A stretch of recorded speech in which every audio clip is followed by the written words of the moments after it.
For those of y'all that doubted me, and only few will catch on, now do you believe me? Now do you believe me? Hello. I'm not staying on long, but thanks for chiming in. I just wanted to say, now do you believe me? It's to me it's very weird when you can go to the mountaintop and you can scream at the top of your lungs that something is happening or something has happened, and nobody believes you, or nobody thinks that what you say holds any weight because of who you are, or because of how they see you, um, or because of what you may not possess. But when it starts to happen right in front of their eyes,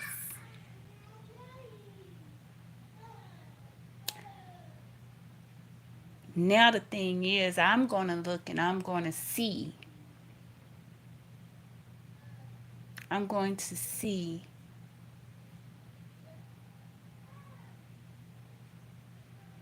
if anybody believes me now.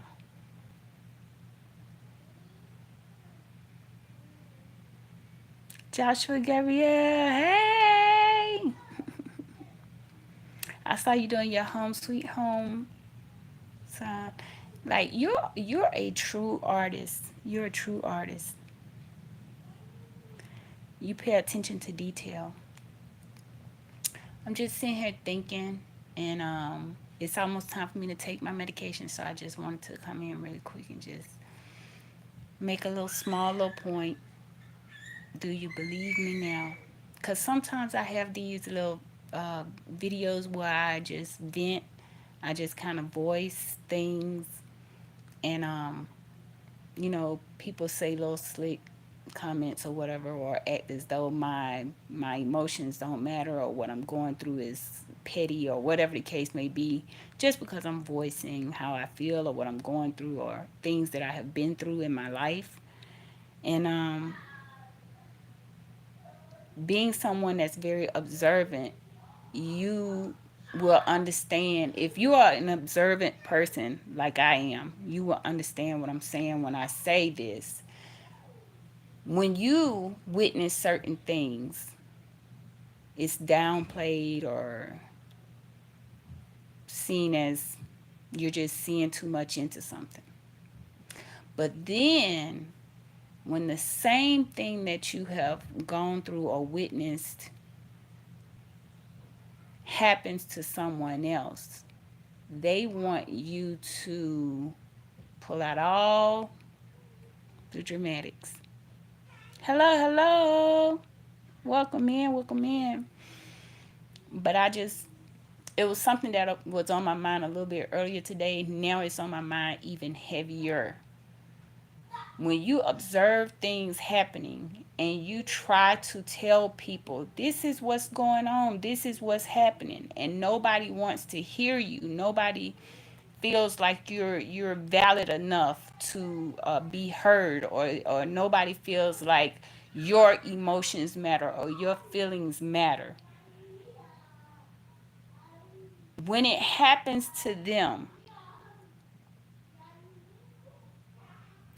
or when it happens right in front of their face, will they still deny it? If you tell someone that somebody is doing something to you, some this person is doing this to me, this is happening to me, this is happening to me, and people see it as you're just complaining, or you just, they dismiss your feelings or whatever, even if it's hurting you or causing some kind of pain with you or whatever. If people are dismissing you, and then later on it gets to a point where people are okay with doing whatever they were doing slick They start to do it boldly. People start to do things boldly because they feel like you and your feelings and your emotions don't matter. And they see that people around you don't take your emotions and your feelings into consideration. So they feel like now they're going to start doing things more openly. So now you start to look and notice who sees what's going on and don't say nothing. Not even say anything out loud. Not even just come to you and say, I see it now. I see it now. If you know that someone is being wronged or treated unfairly, to not say anything or to not even acknowledge it, you're just as wrong. You're part of the problem. But if you could at least go to the person who's taking it, who's on the other end, and at least acknowledge that you see it, that can mean so much because it will validate and that will make the person feel like, okay, so I'm not crazy.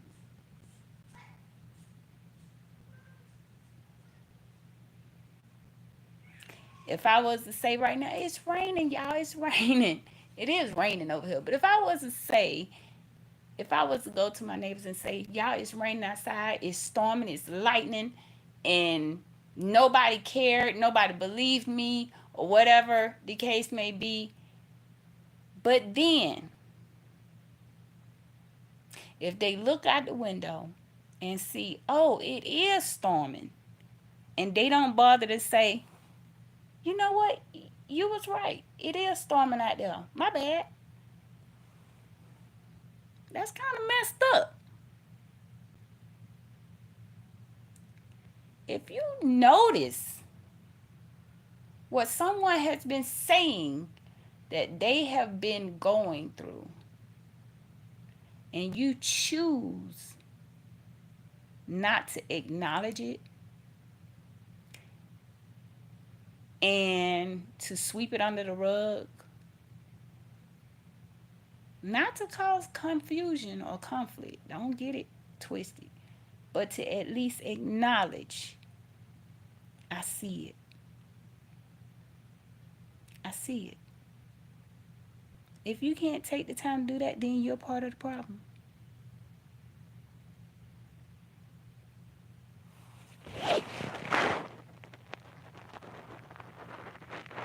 Now, I don't know about Lucky. I don't know about Lucky, but I am where the Most High wanted me to be in this moment. I am where I'm supposed to be in this moment. I just had a lot on my mind today, and since I've been basically um, keeping track with my journey and everything on this channel, I thought, why not turn the camera on? I just think it's sometimes when I think about the state of the world that we live in now, I get sad. I get sad. I get sad with people shoving down other people's throat that they have to forgive somebody that has done something to them. They have to just accept things and people, and they have to just accept whatever situation they may be in. They have to go along to get along. It's sad to me because that means the person that is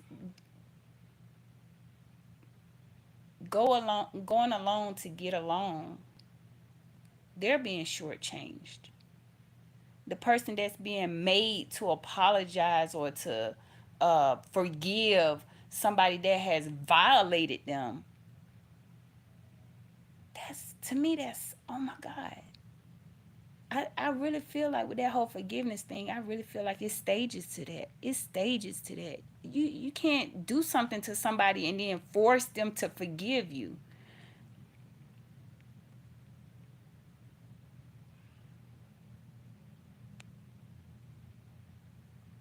Who said I didn't?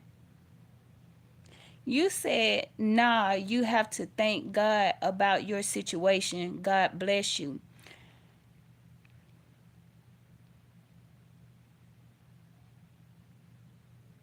That's how I know you might be on the wrong channel. You might be on the wrong channel. But as I was saying, sometimes you have to think about some of the worst case scenarios. You have to think of the worst case scenarios, and that's hard to say, and it's a tough pill to swallow. But sometimes you have to take it there.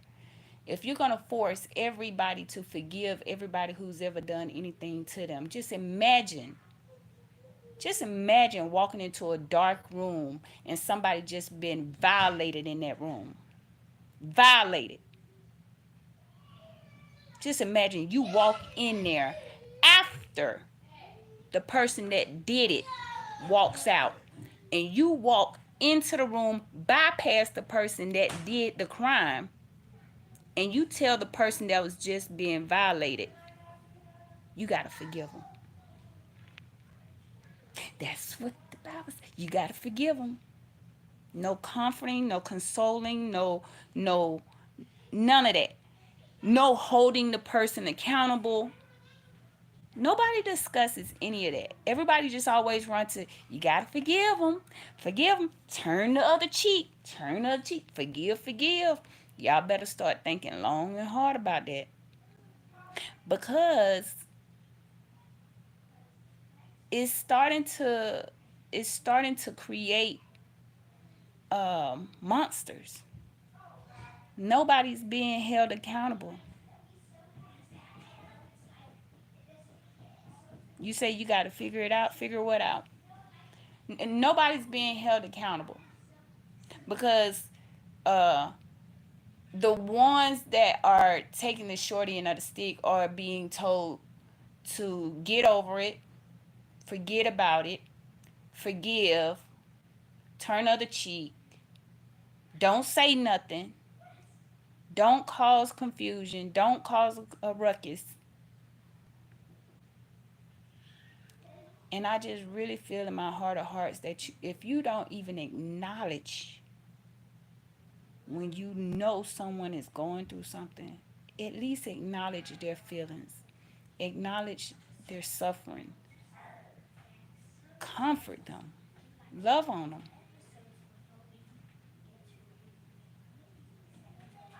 pray for them, pray with them.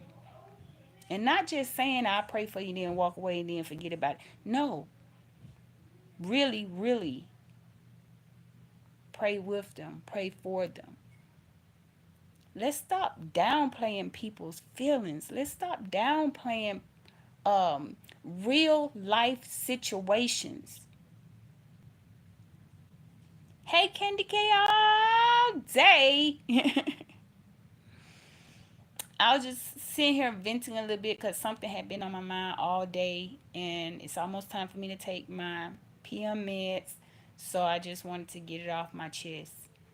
Um, right now, I'm just talking about how people can witness someone going through something or someone stressing to them that they're going through something, and people are so nonchalant about other people's pains and situations. Now I have actually sat in rooms with people when someone will tell them, "Oh, this is what I'm going through, it's just hurting so," and they will wait till that person leave the room and be like, "Oh my God, she just always complaining, oh my God, it's always something, not me, I ain't finna be going through it."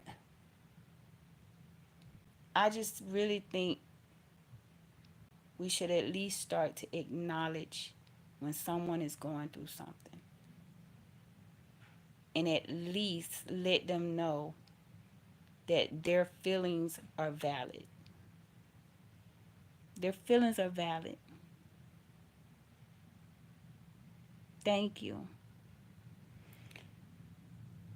And I think that as long as we keep up with this whole the person who's been hurt or who's going through something or who's having a hard time, as long as we keep pulling this whole, well, what they're going through ain't nothing, or they put themselves in that predicament, or, just little stuff like that, or it would never be me. It would never be me. And then telling that person who's going through something that you don't have time to listen to them, or you just shrug them off. We got to get out of that. We got to get out of that. We got to learn how to talk to people and love on people, and that accept that other people have feelings other than yourself. Did I just say that right? We got to get out of thinking that we're the only ones that have things going on. Other people have things going on too. Other people have pains and other people have struggles. But if you get to the point where you're only concerned about you, and somebody comes to you and tell you that they're going through something, or this hurts them when this happens to them, and you totally ignore their feelings, you totally ignore what they're going through, you totally ignore, if somebody comes to you and say, this hurts my feelings when you do this to me, and you continue to do it, hold on.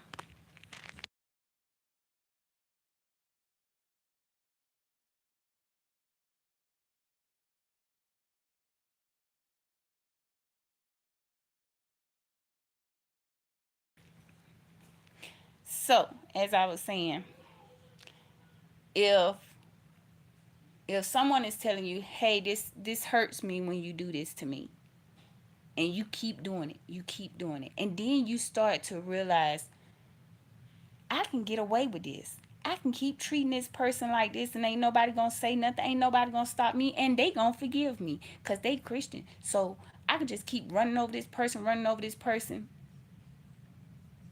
That's not cool. And then if the person who's being mistreated goes to someone else and say, this is what I'm going through, I just had to get it off my chest, I just had to tell somebody, and the other person is like, mm, well, whatever, and then telling somebody else, girl, she thought she was gonna come over here telling me all her problems and stuff, I ain't got time for that. But that's wrong. That is so wrong. And then, like I stated earlier, if somebody tells you, this is what normally happens to me, or this is what I go through, this is what happens to me on a regular basis, if you're sitting there and you see it happen right in front of your eyes, what this person had been telling you that they experience, what they go through, just like domestic violence, for example. If this woman keep telling you, he hits me, or she hits me, a man could, so if somebody's telling you that their spouse is physically attacking them, and you keep dismissing that person, or you keep acting like their feelings are not valid, or what they're going through is not none of your business, or whatever, you don't even have the time to sit and just be a ear. You don't even have the time to be a shoulder to cry on. That in itself is so wrong. But it's really wrong if you experience it, if you see it with your own eyes, you see something that spouse just did to that person, and you don't even go to the victim, and you don't even just acknowledge, I saw that, are you okay, I saw it. That's extra wrong, because just by you acknowledging that what they have told you, or just by you acknowledging that you did see it, they're not crazy. They're not going crazy. You saw it for yourself. That in itself can give them the push that they need to say, okay, you know what? So I'm not crazy.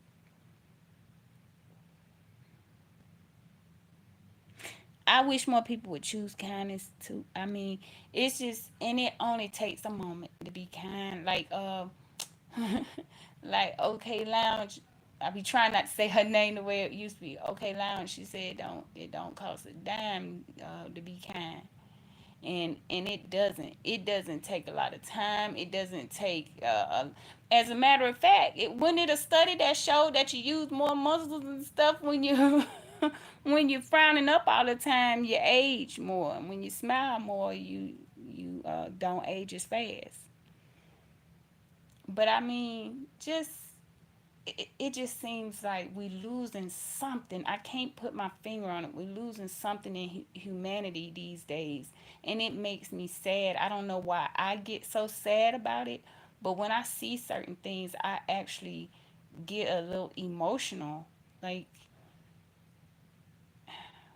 things have been done to me too, not physical abuse and nothing like that, but things have been done to me, and I will see people around me justify me being wronged. I have had people around me while I was sick take from me, and then somebody else will justify why I need to not say anything, and will try to talk me out of, don't say nothing, don't say nothing.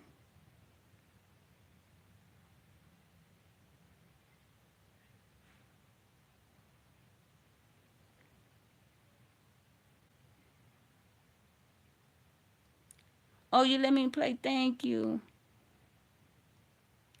When is this one, love? I was just catching up with you today. I was like, oh my goodness, it's you got some content.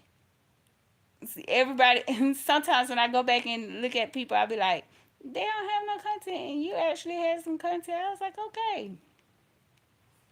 Well, it's like buenos noches now, right? It's almost time for me to take my medication. But I just got a little sad earlier today, and then I got a little bit more sad this evening because I'm just noticing that people are bold. People are bold with being um, deceiving and condescending, and just they do little petty things and think that it won't come back to bite them. It will come back to bite you. When I started this, see, started this, started this, I don't know what time it is because I'm on my phone and I can't see en la noche. Pero, también en español, but I just, I was a little hurt today by a lot of things that I have witnessed and seen and heard, and it's like some of it has been towards me, but not all of it. I know you messing with me because I'm looking outside like, wait a minute, that is no, it's la noche. I'm looking around like, am I missing something? Because I know it's time for me to take my medicine. You're into cars? My daughter is into cars, and my neighbors. They be out there fixing up all these like old school trucks and everything. And I hear them out there a lot messing with the cars. But yeah, I mean, I didn't want much tonight. I wasn't gonna do any reviewing or anything because my heart is a little heavy tonight. I'm not even gonna tell y'all a story. My heart is a little heavy. Um, I just I've seen so much today that it's kind of just it make you kind of do like a double take. Like well, I'm showing my age now. Like Arsenio Hall used to say, like things that make you say, hmm. So I've been going through some things today that make you say, hmm. And it's just people are openly doing things that are deceptive, and they really don't care how it makes other people feel. But if you do something to these exact same people, then they will be upset. It's like that when they say, how you gonna be mad at me for stepping over your boundaries while you stomp all over mine? I get that saying. Oh, you had a dealership. My neighbors, like they recently graduated high school, and that's their hobby. That's what they love to do. And they be out there like fixing these trucks up in the cars. And my daughter, she's into like these old school cars and everything like that. And they get so into it. I don't know anything about cars, but they be naming parts and engines and all of that. And I just be like, yeah, sound good. That's my thing. Do it run good. Do it crank good. I drive it. I drive anything you put in front of me. But I don't know anything about what's under that hood.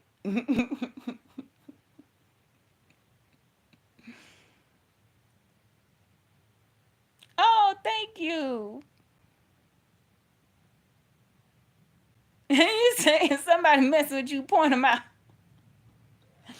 Oh, I mean I get it a lot. I think because of my personality. Like I'm the type of person where I'm kind of easygoing. I speak to everybody when I come in, but that's kind of the way I was raised. I hate to use that, but that's kind of the way I was raised. Like when you walk into a room, you speak, you be cordial to everybody from the front door to the back door. You treat everybody the way you would want to be treated, and that's kind of my mannerism. That's who I am, and I can't take it away. But today has been a hard one, y'all. Today has been a hard one. I have had people do some pretty bold things to me and to other people. The One of the things that happened today, I will talk about this because I know they don't watch my channel, so whatever. One thing that kind of got to me is I saw a young lady struggling, trying to get to the door. She was obviously on treatment. She had what I used to have, the Prograf bag and everything. She was obviously on treatment. She still had the transfusion line and everything. She was walking kind of slow. She had the walker that has the wheels on it and the seat. And she was looking like she was having one of those tough days. When you're going through chemo and radiation, it zaps you, it drains you. And you could tell she was kind of trying to get her strength back, but she was struggling a little bit. I watched somebody, well, people, get irritated with her because she was trying to catch the elevator.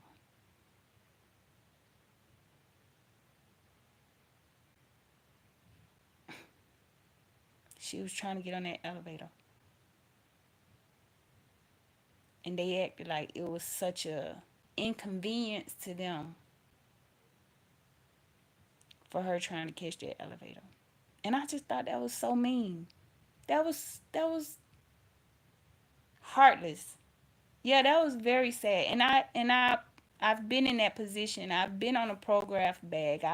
I've had the transfusion line, still have the scars there. I got my port still, and I have my area where my transfusion line was hanging out. I actually had lines hanging out my chest.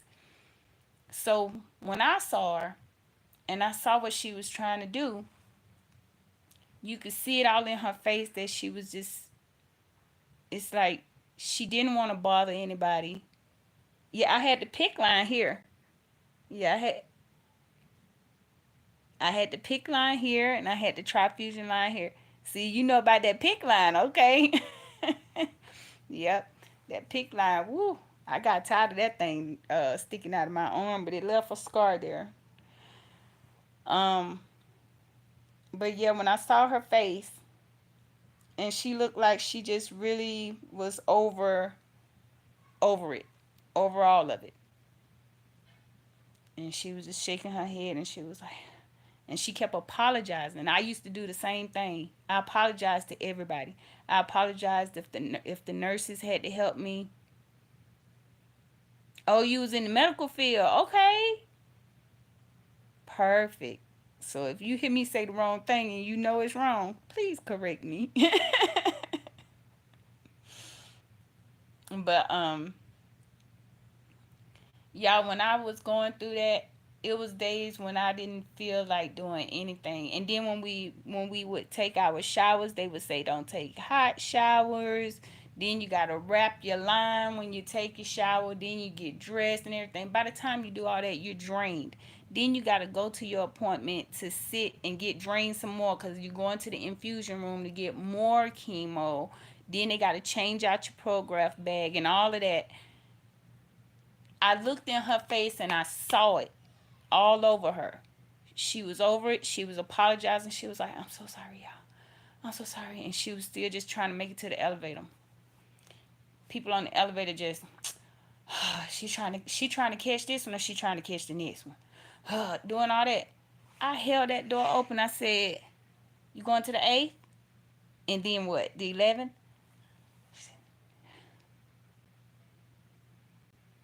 I said, been there. Been there, done that. And I showed my bruise. I showed my scar. And she just said, thank you. Thank you.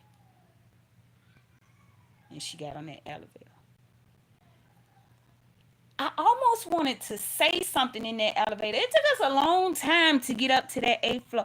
I wanted to say something so bad. I wanted to say, y'all make me sick.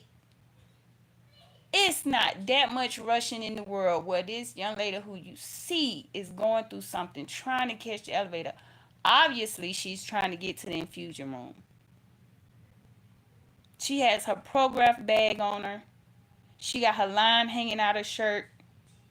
She got the bald head, which my hair's starting to grow back now, but been there, been there. She walking like she trying her best, and she's apologizing. She was apologizing. I used to do that same thing. I would be in the infusion room.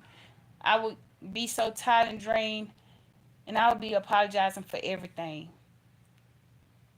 If I made a mistake and sat in the wrong chair, I'd say, "Oh, I'm so sorry. I just sat in the first chair." She'll say, "No, no, you're fine. You can sit right there. I just say that you at chair 6 or whatever." That's okay. You don't have to apologize. But I apologized for everything. Okay. So you really get it. You really get it. I apologize for everything because I didn't want to feel like I was a hassle to anybody. Not anybody. I loved everybody on my team. I loved the nurses. I loved the tech. I love I love the people at the front desk because they're the first people that you see when you get there. They're the ones you're setting up your appointments with. And it's just everybody, like I said, from the front door to the back door. I didn't want to be a hassle to them. I didn't want to bug them. Even with my nurses, if they asked me, like, did I have any issues? They used to ask me all these questions like, have you noticed any rashes, any bruising, any fevers? They had a long list of questions. I actually felt bad if I had a complaint. That's how bad it gets. It gets to the point where you don't even want to make a complaint, but you know you have an issue that came up overnight or something. They'll say, tell me everything, tell me everything. And it's almost like you hate to say it. You hate to say it. Well, when I woke up this morning, I was sick to my stomach. Couldn't hold nothing down. That's basically the way you say it. Because if you think about it, you're more concerned with them having to type it in and with them having to let your doctor know that you have an issue. You don't want to be a hassle to anybody already.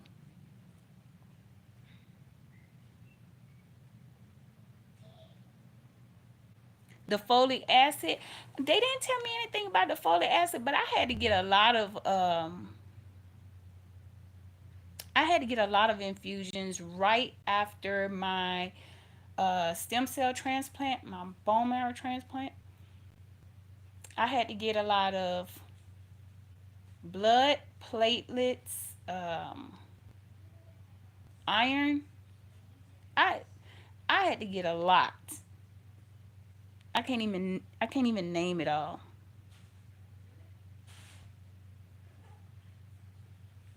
Thank you so much. You know what? I need to.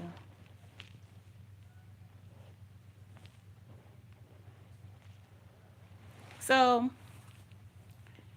today, just seeing certain things. Sometimes when I go down to the infusion room, I sometimes I walk out of there feeling good about how far I've come and uh, good about my team and everything that happened that day, especially if I can get out at a good time. Because I have to drive a long way to get to my appointment. So when I know that I'm going to be back on the road before school lets out or something like that, I'm happy. I'm leaving out. I'm like, whoo, good. I get to beat the traffic. But some days when I go and I see people that are going through the things that I went through months ago, and I see other people doing little slick stuff or saying little smart comments, it just made me feel some type of way. And like I said, if I see somebody who has already said this how they treat me, this how my family doing me or whatever, and then I see it, if you done already told me that your son mistreats you at home and everything, and that when y'all get up there, it's different. If I see your son just said some slick stuff to you, and you sitting there trying to hold yourself together because you fighting for your life, literally fighting for your life, I'm gonna let you know I saw it.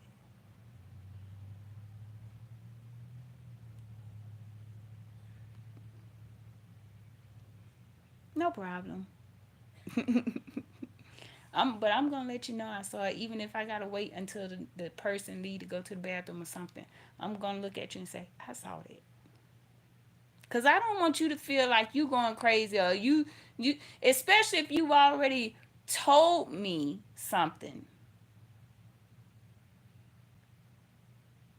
If you've already told me this is what happens to me, this is what's going on with me. And it's one thing I wish them doctors did not do when they get ready to give you a stem cell transplant. And I'm going to I'm going to let my doctor know this the next time I have my one-on-one with my doctor. Because now when I go, I see my PA and I do labs. But I only see my doctor maybe once a month right now. I'm thinking I want to let them know, please stop telling the caregivers that you may have mood swings.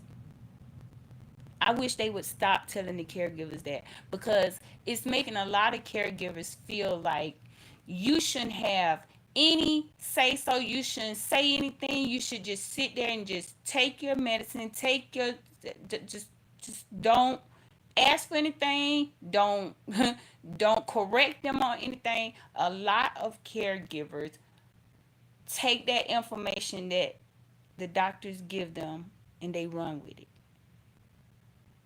We talk. Those of us who are in the infusion room, and some people will get dropped off or whatever, or sometimes people stay in the other waiting room while we're in the infusion room, we talk to each other.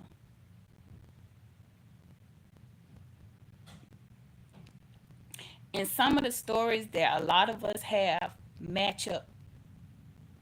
It's another YouTuber on here named April Showers Network, and she completely gets what I'm saying. She's I believe, a two-time cancer survivor. And she has done a few videos where she's basically saying the same thing. I wish these doctors would stop telling the caregivers that the patient may have mood swings or the patient may be difficult to deal with, because some caregivers will use that against you, or some caregivers will use that one statement to make it seem as though anything you say that you're going through is invalid. They will respond by saying, they said you was gonna have mood swings. You can say my head hurt. My head hurt real bad. I tried taking the pain meds they gave me, and it's still hurting real bad. They said you were gonna have an attitude. Your head hurting because you didn't eat nothing this morning. Cause I'm sick to the stomach. The chemo made it where I can't hardly eat, so I couldn't eat nothing. I tried to eat a cracker. Well, that's why your head hurting. Cause you didn't eat nothing. No, my head hurting is different. It's not like a hungry. You can sit there and tell your caregiver everything you going through, and they will brush it all away like you ain't said nothing. And you go into that infusion room and you tell the nurse that same thing you going through, and they gonna start running labs.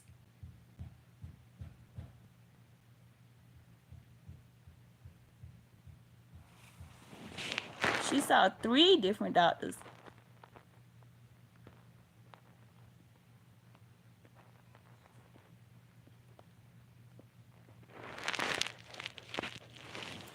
And how about when they told me I had less than 20, I think 28% chance of survival.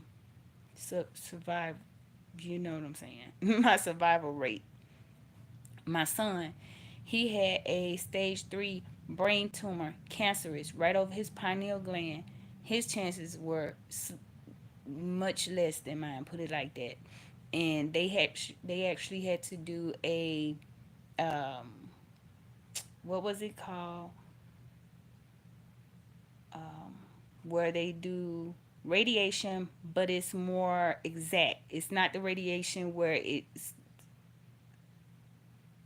what, I know I'm probably saying it wrong, but I think it's something like proton radiation. I think that's the name of it. So he had to go out of state to do that. He had a few doctors telling him basically that it was slim chance. My son is now a 7-year brain tumor cancer survivor, and he was in the children's hospital when he had his brain tumor. He is now 24 years old. Yeah. So we've been through a lot over here. And that was 6 years ago. Stage 4. It's just something about when I see other people going through, it's almost like I can look at them and I can feel it. I can feel that they pushing. I can feel that they are trying to beat this thing. And it makes me want to talk to them. It makes me want to share my testimony. It makes me want to say, you got this. You could do this.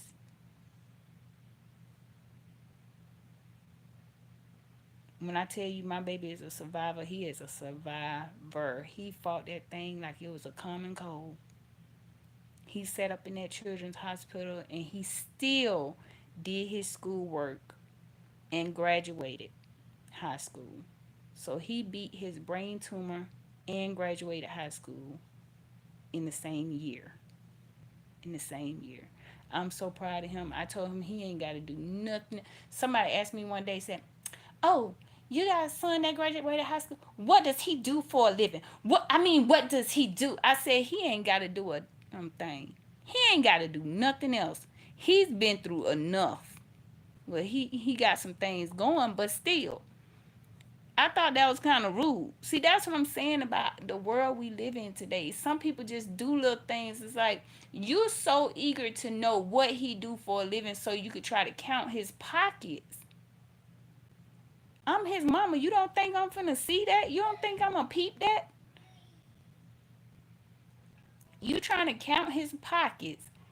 We just sat here and talked about how he beat a brain tumor and graduated high school. And the first thing well, not the first thing, the only thing she kept hammering on is what he do for a living. What he do for a living. What does he do? I'm not gonna tell you because you're a little bit too caught up in.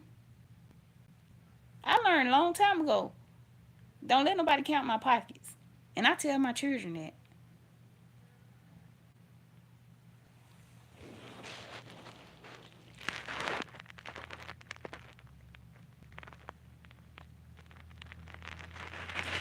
You know what? That was the hard part for me because the type of leukemia I had, it caused me to have sugar cravings. So that was the hard part for me. But once I did, it was even harder for me to fix food. Because if you follow my page, you see that I cook a lot for my children. I cook a lot for, especially for baby Cinco when he getting ready to get on that bus. But it's really hard to prepare food for everybody else because a lot of what I fix them, I either can't eat or can't eat a lot of it. I try to watch how much of certain things I eat now.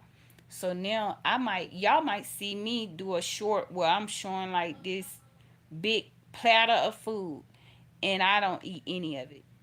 But see, some people don't even bother to ask. Some people get under my shorts and they say stuff like, "You claim you got leukemia, but you eating a stack of pancakes." I'm not eating it. I haven't even had the same appetite since I went through all my treatment. I actually eat more fruit now and vegetables, actually. I don't even eat a lot of bread now like I used to because of the fact that it turns into sugar when it gets into the bloodstream, all that good stuff. I try to cut back on a lot of carbs. But the sugar, we didn't find out till later because I used to not eat a lot of sugar. Didn't find out till later that I was actually feeding the cancer. Like it was actually, I was wanting sugar because of the cancer, if that makes any sense. Yes, it's so hard. And I grew up in the South.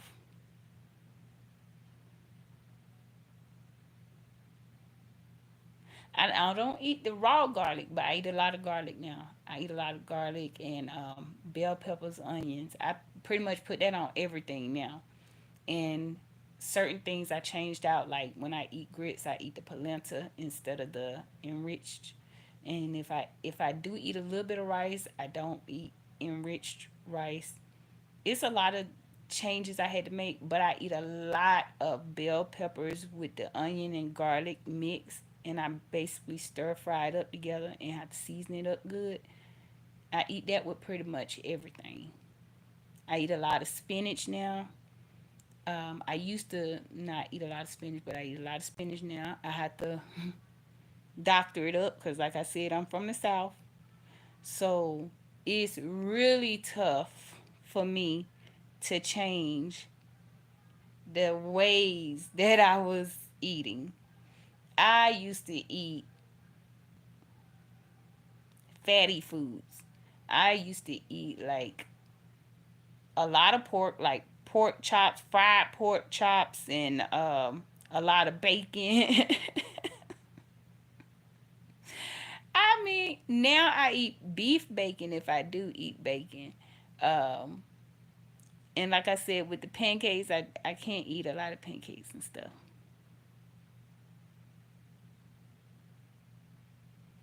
The raw garlic,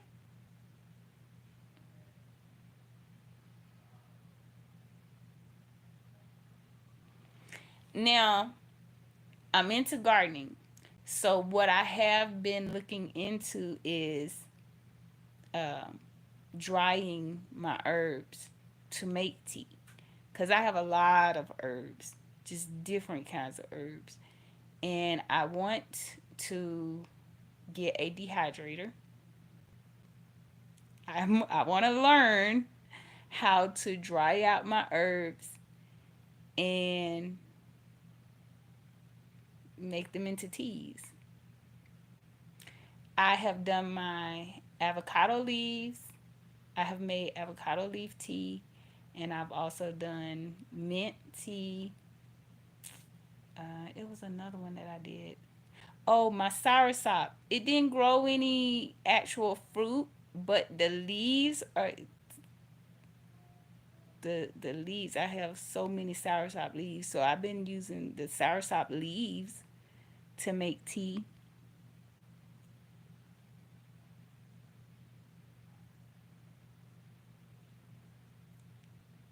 Now, one of my you're okay, Candy K. I know.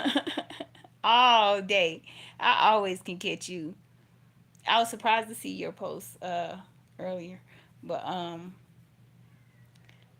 I want to learn how to make the cayenne pepper fresh because I grow a lot of cayenne pepper. So I really got to get back into learning how to preserve and dehydrate things of that nature. But it's all a it's all a how can I say it? It's new to me, but then at the same time it's not new to me.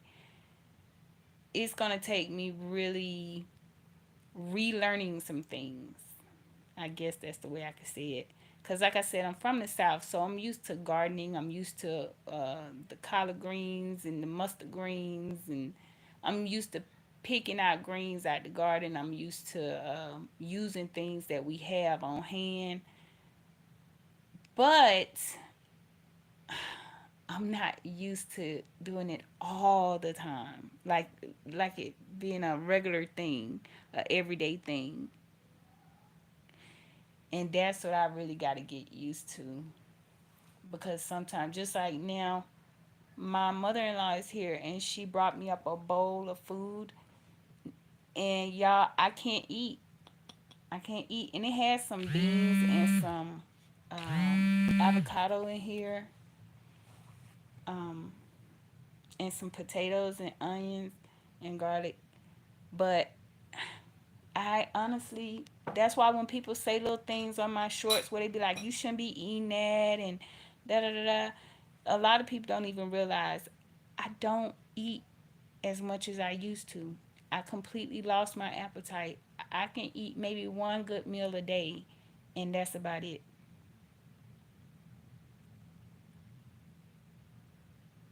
Yep, it's in my DNA. I got, I just got to kind of plug into it. But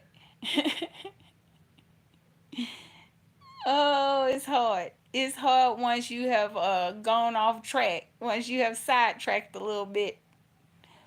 But yes, it's. I know it's there. I know it's there. And I want my appetite back because it does get a little discouraging when my mother-in-law, she thinks like I'm just not eating, and she's a little worried about me. But actually, it's just something going on with me, and I've expressed it to my PA and my doctor, and I let them know like I'm not eating like I used to. They said they're not really worried about my weight right now. If it seems like my weight is dropping too fast, then they'll start looking into some digestive issues, see if I have any digestive issues or anything. I'm still in this gray area where they're trying to see if I have any graft versus host disease. Right now, I don't have any bruising or anything like that. That was one of the main things, and they was looking out for headaches and things with my organs. I haven't experienced anything like that. However, the one thing I have experienced since I've had my bone marrow transplant is my loss of appetite. It's I wouldn't say a loss of appetite. It's like I just don't eat as much as I used to, and stiffness.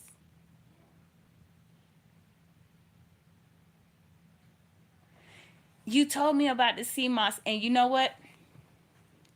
I went to I forgot the name of the grocery store. It's this one particular grocery store over here that's just known for selling like all the foods you can't find anywhere else. If you want soursop, that's the place to go. If you want uh oyster mushrooms or lion's mane, that's I've been eating a lot of lion's mane mushroom or something like that. You go to this store. But I went in there and they told me they were out of the sea moss. They said they had the actual sea moss where you can make your own sea moss gel and everything, and they had the little pamphlets in there. I wish I had it by me, but I don't. They had the pamphlets in there where give you instructions on how to make your own sea moss gel and everything. So I told them I was going to check back with them in 2 weeks to see if they had some more sea moss. But while I was there, I did the wheatgrass shot. I've only done that like twice before, but I did the wheatgrass shot, and it was like a little shot glass of it, and I was by myself, so it was a little weird because the other two times I've done it, I was always with somebody, so we was like chugging it down and had a little moment. But I will admit, after I had that wheatgrass shot, I felt good that whole day. That whole day. I was really disappointed that they didn't have the CMOS that I was looking for, but they had the pictures up and they had the pamphlets up, and I see what you was talking about. They had the CMOS gel, they had the regular CMOS in the pack. Now this was just on the pamphlet, and it was telling you the different ways that you can prepare the CMOS, and it said exactly what you said. I think you had told me like it's better to prepare it yourself. That's exactly what it said on the pamphlet. Exactly what it said. So I wanted to try one of the little sea moss gels they had, and it was in like a little jar, and it was blue, just because blue is my favorite color. And I just was like, if I tried anything, I would probably try that because it looks like it. It didn't look intimidating. It looked like it may be tasty. But I'm gonna go back in another week because that was already a week has passed. I told the guy I'll be back in 2 weeks. So Seven Under, that's the name of the story. Seven Under. Um, but I'm really trying to work on building my body up because I don't know what the graft versus host disease is going to do. They said that some people experience chronic symptoms of graft versus host. Some people start to experience things later on. Some people start experiencing things right after they have the bone marrow transplant, and it's more acute. It's more where they have to get to it right then and there. Some people end up in back in the hospital because of the graft versus host disease. So since I'm almost at 1 year, and the only thing I'm experiencing is loss of appetite and tightness in my muscles, they feel like that's just something that they can keep an eye on. So now I have to start doing some stretching, and they want me to start monitoring, like keeping track of what I eat. Yeah, like that. So I want to do a live when I'm actually there, but I don't want to, like people who are in the waiting room, I don't want to make a mistake and put anybody in my video who doesn't want to be seen. So what I may do is just wait until they're getting ready to access my port, and then I may do a quick video then just to show them accessing my port, because I get asked a lot, do I still have my port? Yes, I still have my port, And when I go in to do labs, which I do all the time, when I go in to do labs, they still do it through my port. So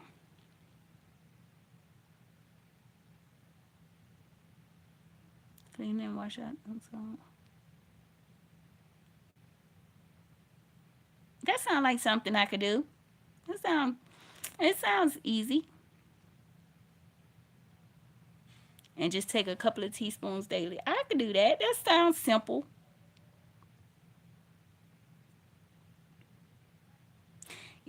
Yeah, they want me to do a food diary. They didn't say anything about the mood changes, but that would be something good to put in there just in case I notice something is different when I eat certain foods. That's a good idea. I'm gonna try that. But they do want me to start keeping track of like um how many times I eat a day because I told them I could eat one good time a day and I feel like I'm just done. I don't want any more. Um, they want me to start keeping track of how many vegetables I eat through the day. And they actually gave me a list that I have on my refrigerator right now of all the things that will help with my um,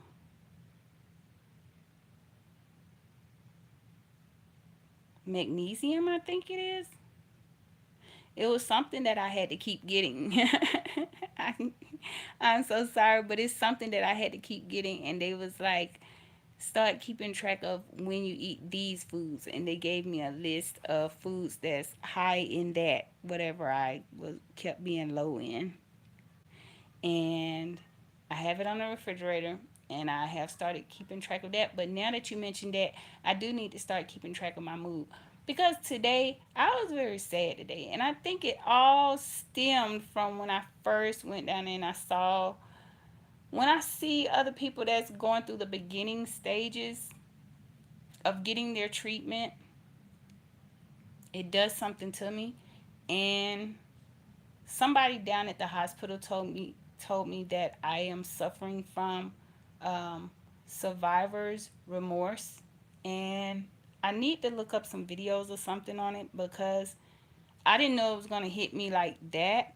But that's what I was told is that I have survivor's remorse, and I'm very I'm very sensitive to seeing other people who are going through their treatments or who have just been diagnosed, especially if I see that they're voicing their frustrations or their symptoms and they feel like they're not being heard, or or like if they're just being told what their treatment plan is. I just want to jump in so bad and just sometimes I have to keep myself back from saying anything, but sometimes when I hear people talking in the waiting room and they're discussing with their caregiver and they're trying to say something, but the caregiver keeps cutting them off. What? Sometimes I just want to say something. I want to just jump in there so bad and say, "I went through it. You're gonna be okay." I just be wanting to say that so bad, but I don't want to give anybody.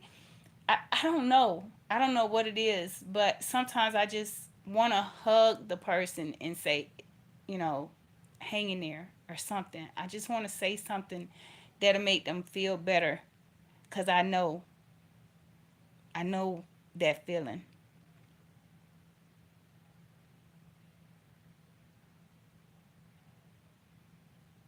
Thank you. Thank you so much.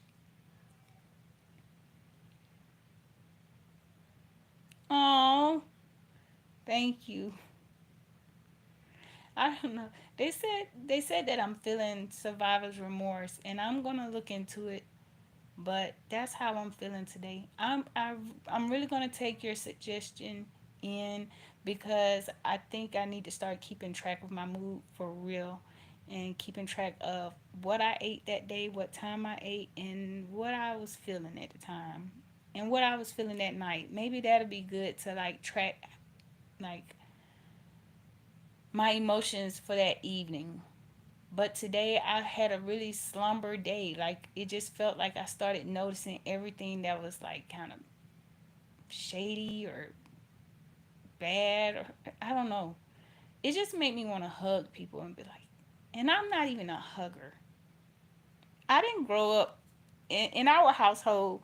We didn't grow up hugging each other. But for some reason, now that I've been through all of this, it makes me want to hug. It makes me want to hold people and say, it's going to be okay. Stay strong. It makes me want to tell people, like, I hear you. I see you. I understand what you're going through. It makes me want to show them my hair. uh, because some of the people, they're hot and they still be wearing that big cap thing, and some of them are still in that stage of, you know, feeling some type of way because their hair is all gone.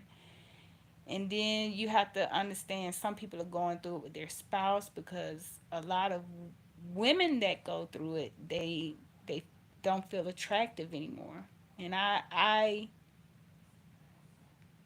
I'm still going through that. I'm still going through that. And when I see some of the women in there, and you can just see it in their face where they just feel defeated, I just want to hold them, hug them, and tell them just one day at a time. One day at a time. So I guess tonight I need to just pray about everything, all the stuff that I noticed today and seen today. I don't know why I was so sensitive today, but I guess because one of the people that was in the waiting room, they had told me something that they was going through, and then I kind of peeped it. I saw a little bit of it,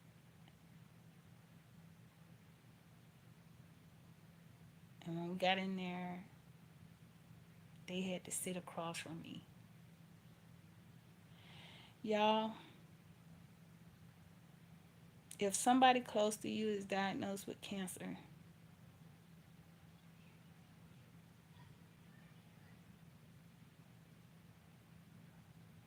love on them. Love on them. Not love on them in a way where you're trying to say something is going to happen to them. Love on them in a way where they can pull from your positive light, that they can have something to hope for. But if everybody around them is being rude, mean, and nasty, I'm just speaking for me.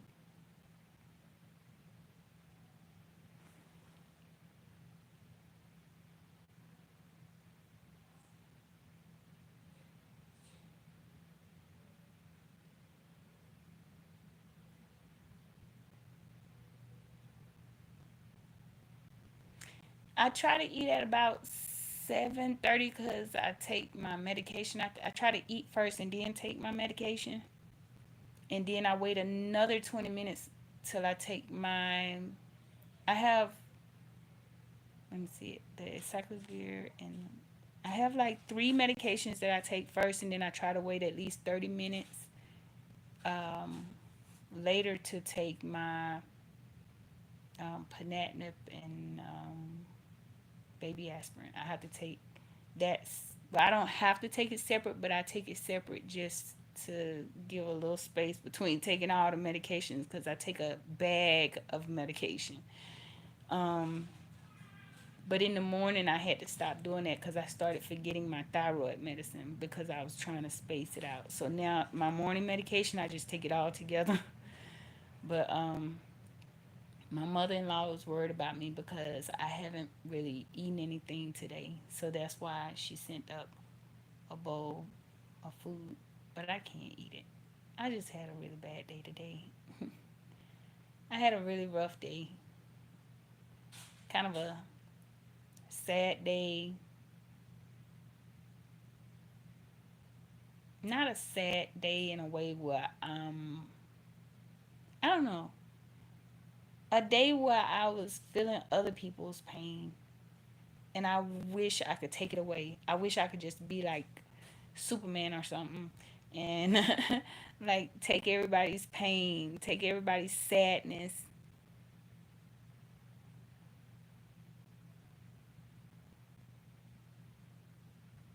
Yep.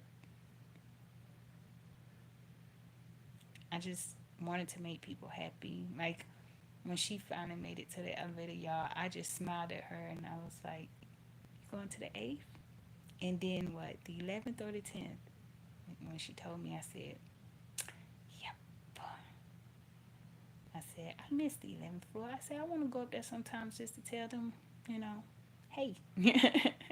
And she laughed a little bit, and I felt like in that moment, I felt like she had a moment of being normal. That's the thing. When you're going through it, you already feel like you're not normal.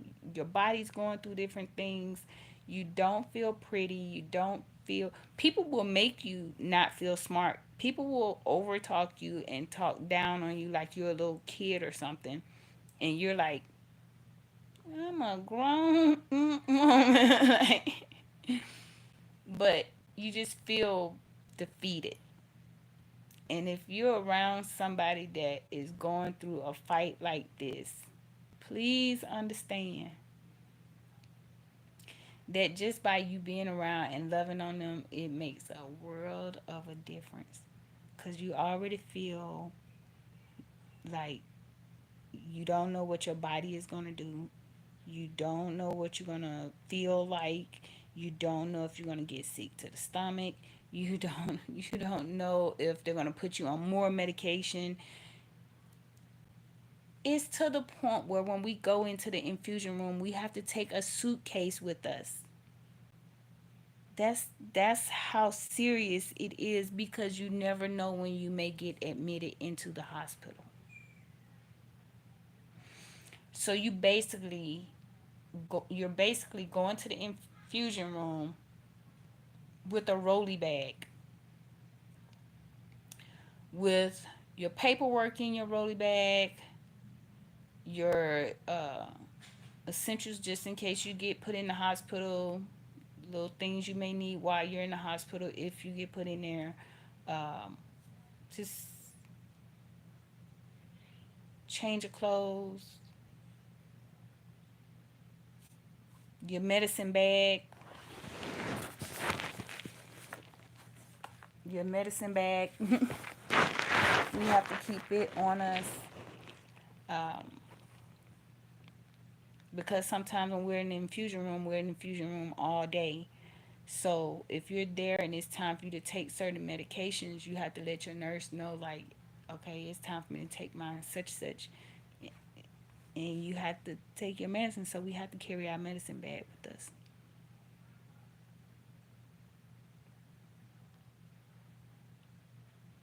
Yes, it is.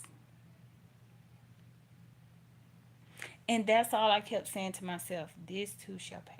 This, and I kept just saying, it's just one moment in time. This is just one moment in time. But now that I'm considered a survivor, now that I'm a survivor, not at a year yet, but I'm inching towards that 1 year mark. Now that I'm a survivor, I just want to help somebody else so bad to the point where it's making me sad. Like it's making me want to like just jump in and help somebody else. Help somebody else that's going through it. Help somebody else who may be feeling the way I was feeling. Feeling a little sad, feeling a little hurt, feeling a little misunderstood. But today was a hard day for me, y'all. I don't know if it was that just the Most High had me seeing certain things and He was highlighting them. But it seemed like all day today I noticed a lot of little things going on and it hurt me to my heart. And then when I got home, I saw something else that hurt me to my heart, and I was like, "Here we go with this. Here we go with this." So I'm sorry I didn't come in here with the language learning today. Lo siento. I'm sorry. Lo siento. Pero estoy triste.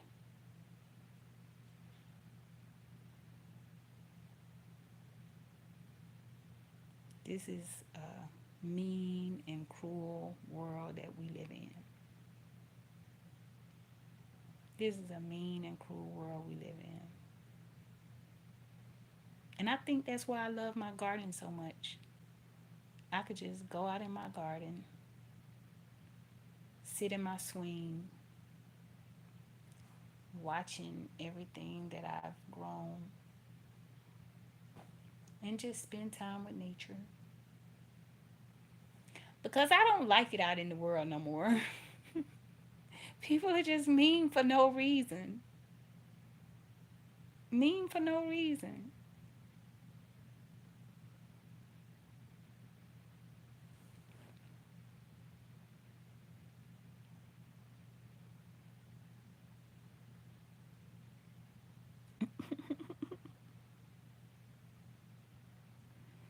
That's right.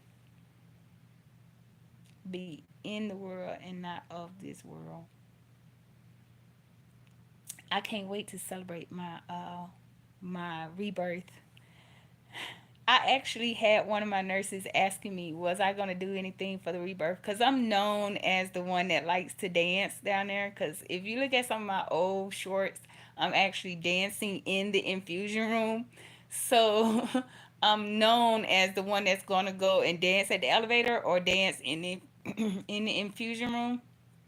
Excuse me. So, like, some of them will actually ask me, like, what are you gonna do when you hit that one in your mouth? What are you gonna dance? Are you gonna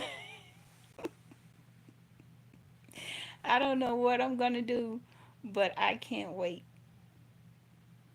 I can't wait till I hit that 1 year, that rebirth. I'll be one. I know the first thing I'm gonna do is call my brother. I'm the little sister, so I gotta do that. The first thing I'm gonna do for my 1 year rebirth is call my brother and tell him thank you for the sales, man.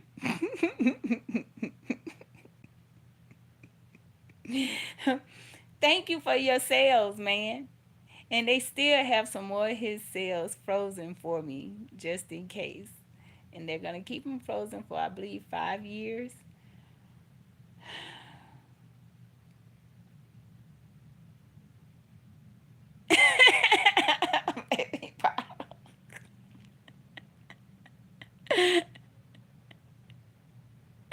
No more pacifier. I know. I'm growing. I'm growing. I can't believe I'm coming up on a year. Maybe that's why I was so emotional today when I saw people with like the Prograf bag and going to the first infusion room, and you hearing some people in the waiting area tell their story or talking to their caregiver and they're trying to work things out. I think that's why I was so emotional today.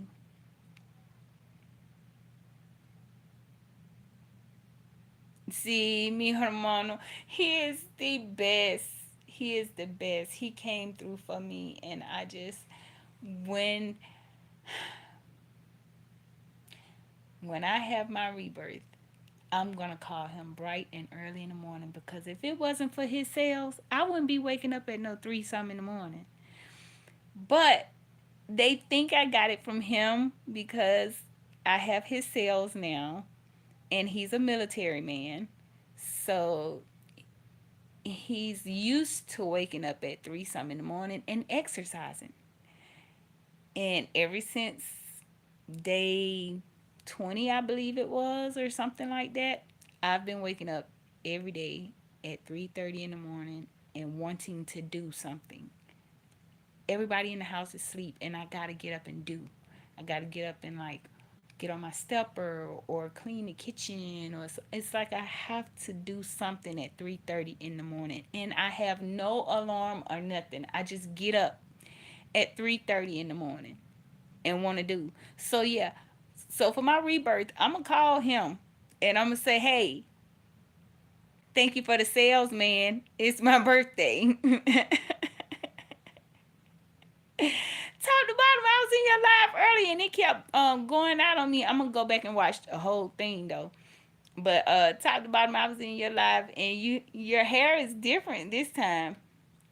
I like your hair. I don't know what it is about your hair. Maybe because I ain't got none. But I really love your hair. But I'm not gonna be on here much longer. I just had to vent today and get some things off my chest.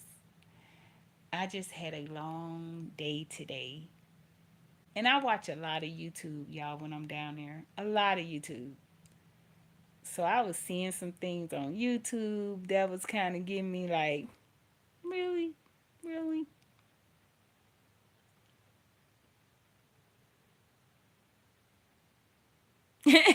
When you made a music video at 3 a.m.?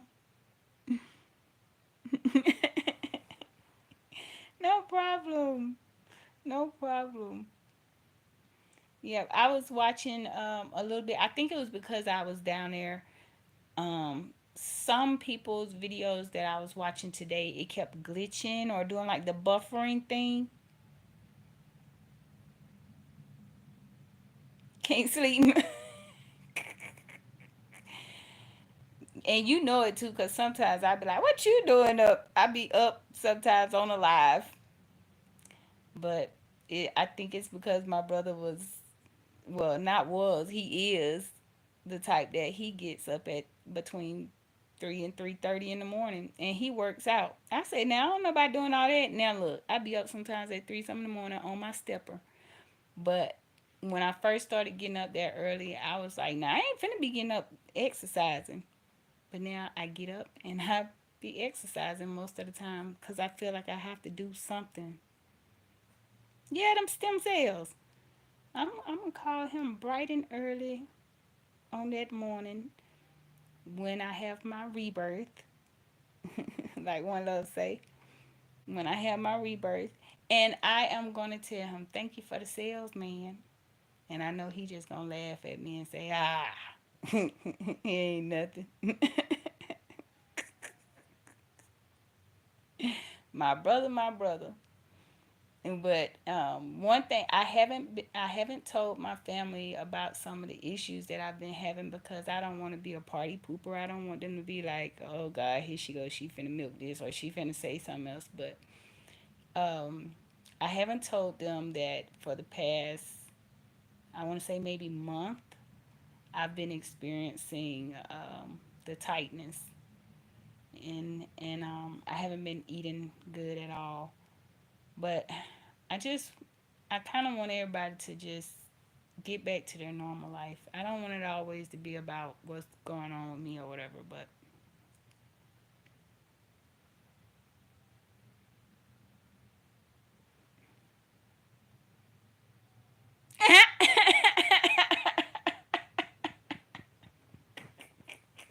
I gotta use that one. I'm gonna use it when I call him. I'm gonna say, I had to call you on my cell phone. Get it? Get it? That's a good one.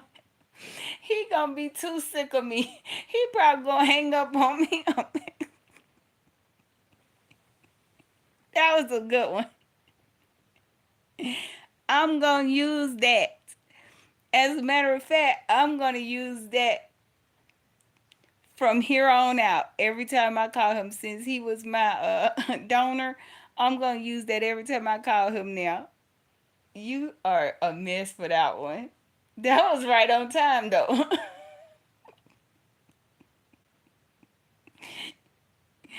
Oh my goodness. Yeah, he gonna be like, ah. When I tell y'all my brother is like the level head one. He's the level head sibling. I'm the wild card. I'm the one that they don't never know what I'm gonna say. I'm the one that if something is going on with my mom and dad, I'm the one that they have to worry about what is she gonna say when she get here. Cause they know when it comes to the people that I love, don't play. Don't play. The cell phone. Can girl, when I tell you, I can't wait to use it on him. I can't wait to say it now. He gonna say, where you get that from? Say one love.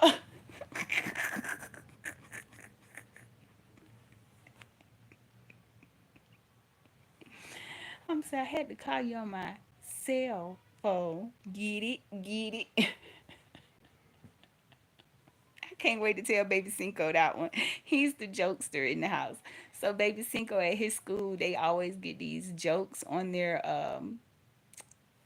school milk.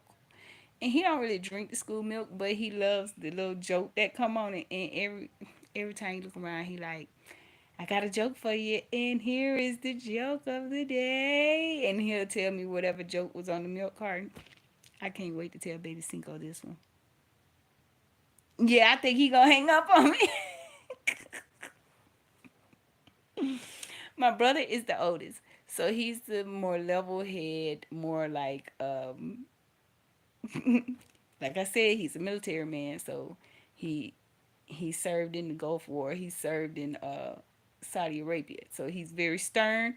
What he say, he mean it. And he mean what he say, and he say what he mean. my sister, my sister is actually an evangelist, and she's all about the word. She's gonna pray for you. She's that one. Okay, don't play with her. Me, on the other hand, I'm the baby. Yep, I'm the youngest out of the three, and I am the one that don't play by now one of them. I'm the one that if something happened, they say, "Don't tell me."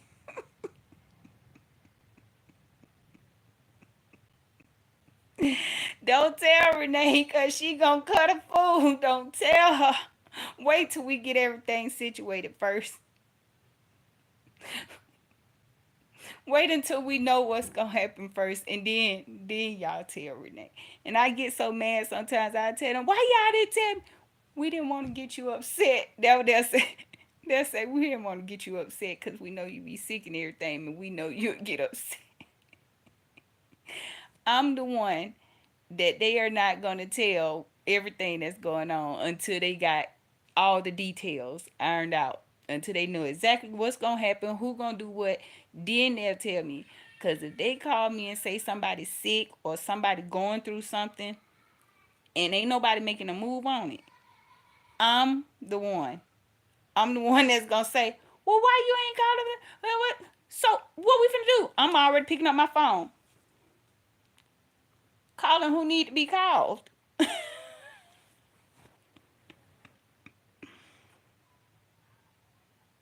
Yep, I'm that one that they'll say, "You know how you get."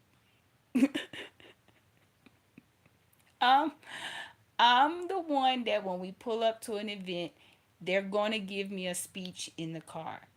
Now, when we get in here, don't you say nothing. Don't you say nothing. Yes, we know the family member that steals is here, but we don't need you to say that. So I had to learn growing up, keep my mouth shut. Keep my mouth shut. Don't say nothing. But if I see the one that's still getting next to my mama pocketbook, I'm gonna say something. Shawty, you know you still, so I need you to step back a little bit, okay? And I'm gonna tell my mama, get your pocketbook off the table. Thank you. So my mama is the one that'll say like, you ain't got to tell me. Mama, you slipping. Get your pocketbook off the table. Walk away. I'm that one. I'm that one. If my mama and daddy get sick, I'm gonna be like, we gotta make sure they got the right clothes on. You ain't finna go up to that hospital looking crazy, okay? Thank you. Anything attached to me win. We not going nowhere with me around and you looking crazy. No. Thank you, one love. So I I had to learn to keep my feelings and my emotions in check, because I always have been that one. And that's probably what I was feeling today. I wanted to speak up for some people that was in there. The lady who was trying to get on the elevator, I wanted to say something so bad. Oh, I wanted to say, and I don't even know her. I don't know her name. I don't know nothing about her. But I just could feel her, and I felt her pain. I felt her struggle, and I wanted to say something to them people in that elevator so bad. And I'm so tired of people coming at me with these little cliche lines, these little, you gotta turn the other cheek, you gotta, well, you know what? I don't feel like turning the cheek today. I feel like saying something because you wrong. You're not finna sit here and mistreat somebody who going through cancer and who is like fighting and feeling weak, feeling it. If anything, you supposed to be helping encourage them so they can build their strength back up. I know it took a while for me to build my strength back up because I had to have the chemo and the radiation first. That was prepping my body to get the stem cells. So when they did the chemo, I was already feeling a little like sick to the stomach and having some side effects from the chemo. And they gave me like harsh chemo, like back to back, to the point where all my numbers dropped. And they was like, they didn't even want me to walk the halls one day because they said my platelet counts was so low. And I was already walking in the halls, and the nurses was like, "Oh my goodness, we were looking for you." I was like, "What?" I do my mile every morning. They was like, "No, no, no, your platelet count came back. It's too low." I know. That's why I say I know that feeling. I know that feeling of when your platelet count is too low and your white blood cell is low, your red blood cell count is low. All your numbers are low, and you just hoping that one day they come to you after your labs have been drawn, and they come to you with some good news and say your counts are moving up. Y'all just don't know how that feels when they come to you and say that. It gives you, it's like something is being taken off of you. Like, when they come to me now and they tell me that my labs look good, I can't even explain how you feel, because you go so many days with you having to get something. Every day I had to get something. I remember one day I just broke down crying because that nurse came to me and said I had to get 2 bags of platelets. And I had to get magnesium. I had to get that little bag. I had to get fluids. I just I just cried. I just sat in, just tears just came down my face. I didn't boohoo cry in them, but just tears just came down. And she kneeled down and she started rubbing my knee, and she was like, "Oh, sweetie, sweet." I'm in my 40s, y'all. I'm in my 40s. But people always be like, "Sweetie, sweetie." But in that moment, I needed that sweetie.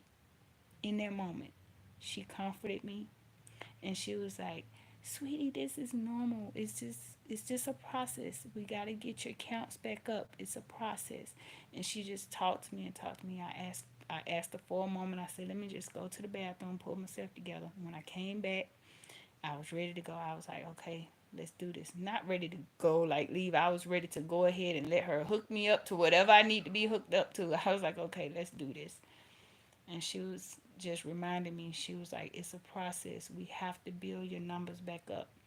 So like when I saw some of the people today, it just made me think, like, if anything, instead of being mean to them and acting like they're such an inconvenience to you, why not build them up? Why not encourage them? Why not let them know, like, you know, we're one step in the right direction.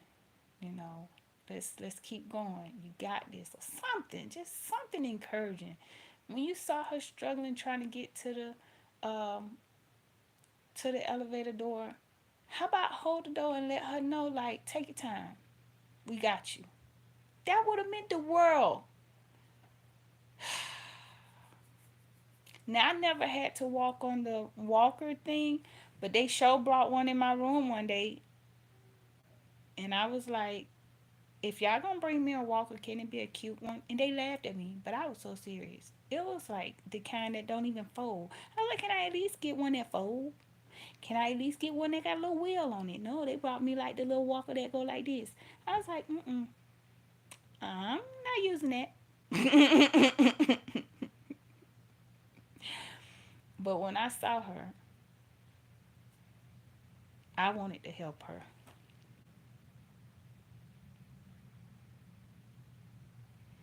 Top to bottom, I have some products from top to bottom, and when I tell you they are good, I kept saying I was gonna do another video. Oh, it's way over there. But after I did my treatment, I was using the stuff from the hospital, the moisturizer stuff, because after my radiation, my lips got really dry, my hands got really dry, and I got really, really dark. Like I turned black, black. And so after I finished using their products, Metrosonic. So when I stopped using their products and ran all out, I had to ask my doctor, can I use something else? For a long time, he just kept saying, don't use anything with perfumes in it. Don't use anything with dyes in it. Don't use anything with a lot of chemicals in it. It was just different. I had like a booklet of things I couldn't use. And here recently, he said, okay, I can start using certain things. And when I explained to him about the products that I wanted to use, he was like, that sounds fine. So I started using top to bottoms uh, lip conditioner, and it helped because when I was doing the radiation, my mouth got so chapped and dry, it was ridiculous. And now I use the lip conditioner and I don't have that issue. I started using the oil. I have some oil. I started using that, and my hands look a little bit better. It's still coming along, but a whole lot better than what they were looking. So yes, top to bottom, awesome.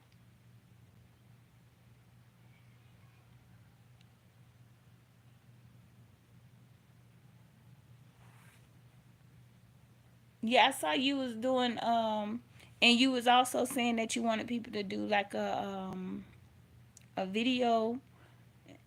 I forgot what I was doing something. I was like, dog. I said, I wish I would have known that. I would have brought the products with me and did a quick video there.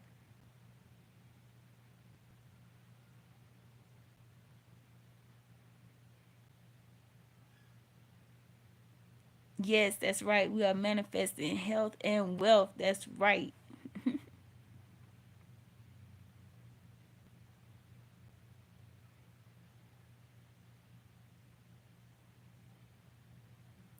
One love, can you put your link in the chat? I don't know, cause I'm not on a laptop or nothing like that, so I can't do it. But one love, if you could put your link in the chat, top to bottom wants to return the favor.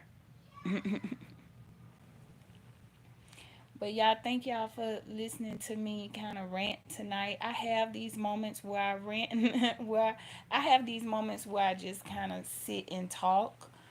But I don't want this channel to be all about my sorrows or my woes. I don't want this to be a downer type channel. I want to use this platform,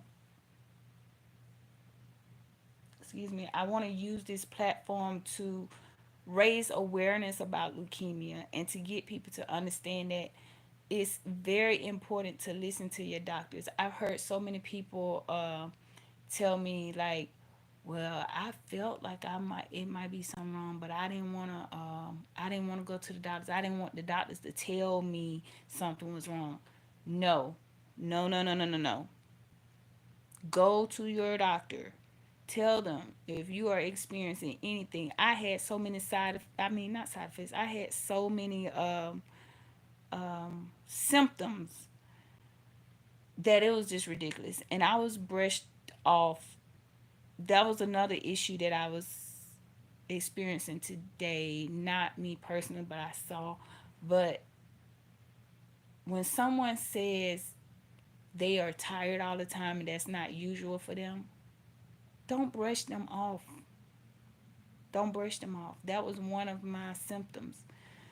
Uh, I was tired, and people were saying, well, that's because you got all them kids.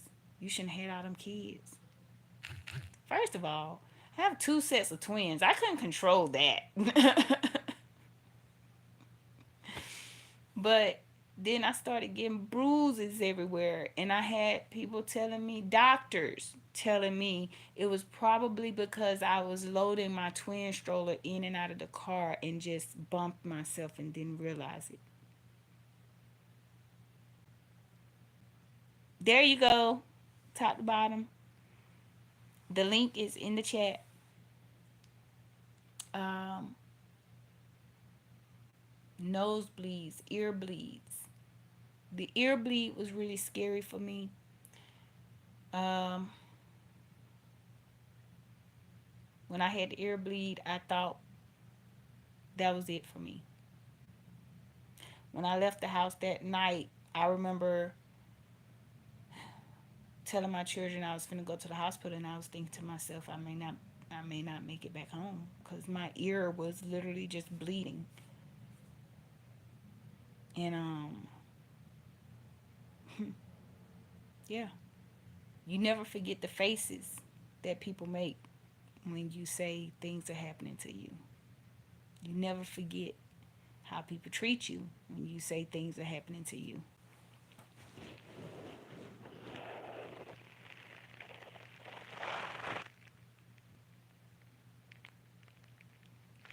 Yes, leukemia is, and you know what? And I did a big mistake, and I'm openly going to say that I did a big mistake. I should have, if I was going to do it, I should have done it right before I went in to see the doctor so that I could ask more questions. But I did it when I was leaving the doctor. I Googled, what does it mean if you have a high white blood cell count and bruises on the body? And everything that came up said leukemia. Leukemia, leukemia, leukemia. It was all different types. It was the different types of leukemia. It was just a lot. And I wish I would have done that before I went in to see the doctor so that way I could ask questions.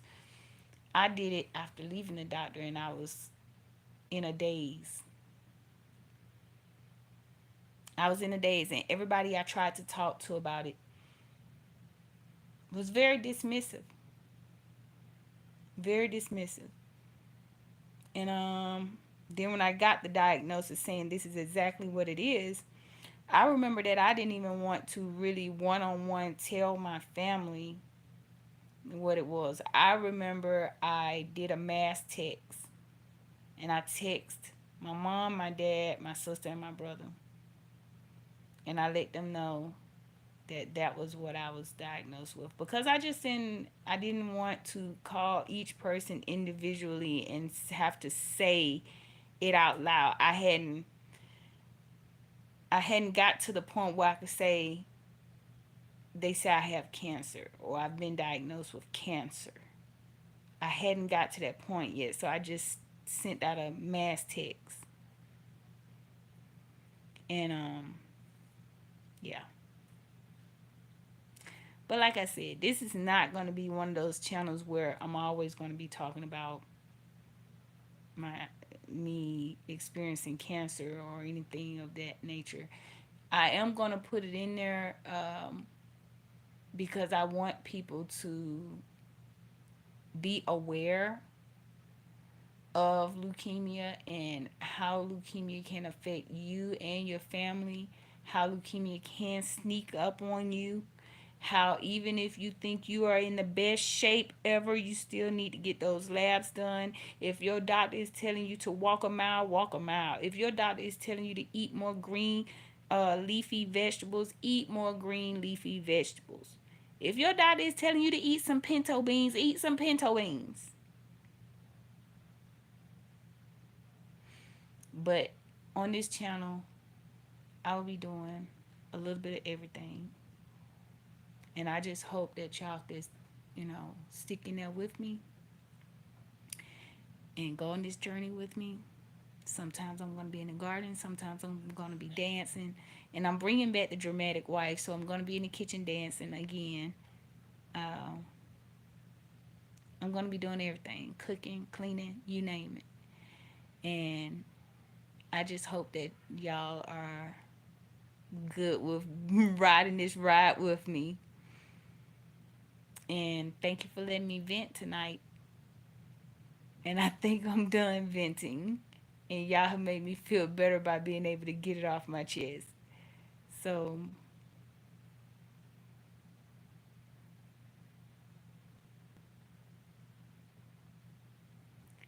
I love my medical team. I love my medical team. You hear me? They called me one day. I'm gonna say that one more thing, They called me one day because my doctor wanted to change up when I got my pulmonary test and my biopsy. And when she called me, she was like, I was calling because we wanted to schedule this. And I was like, I said my doctor's name, and I said, look, whatever he need me to do, I'm going to do it. He want me to run around that hospital. I'm finna lace up my tennis shoes right now. And she just started laughing at me. She was like, well, we don't want you to run around the hospital. I said, well, if he need me to, that's what I'm going to do. Because when I tell you, when I was explaining to my team what my symptoms were for all this time, they heard me. They listened. They actually repeated back some of the things that I told them. So you mean to tell me your ear was actually bleeding? How long did that happen, and how long did it last? Like, they was really into what I was saying. I wasn't used to that. I wasn't used to somebody sitting in and actually wanting to know more about what all I had been experiencing.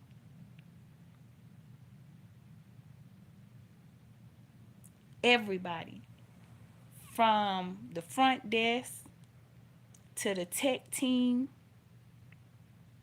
I got one tech that I just fell in love with up there. The tech team, my PA. I got a couple of PAs that I just fell in love with. They just my family now. They might as well just get used to me being a family. I'm part of their family now. But the PAs, the nurses, all the doctors. Cause when I tell you they all work together, they all work together. They do their rounds one day, and you never knew which doctor was gonna give you a hard time that day. But when they did their rounds, when I tell you all of those doctors work together, they all work together. And I listened to what they told me to do, and I worked on the things that needed to be worked on. I knew when I went in there I had a Coca-Cola addiction, and I told them. I was honest. I'm addicted to Coca-Cola. And they helped me with that too. But hopefully I can get back on my languages tomorrow, y'all. I just was feeling a little some type of way today. And I'm glad y'all helped me get it off my chest. I'm gonna turn on my YouTube and let some people run. And I'm gonna try to be a good supporter tonight until I can doze off to sleep. And y'all know how I do it. Until next time, gracias por ver. Thanks for watching. Adios. Bye.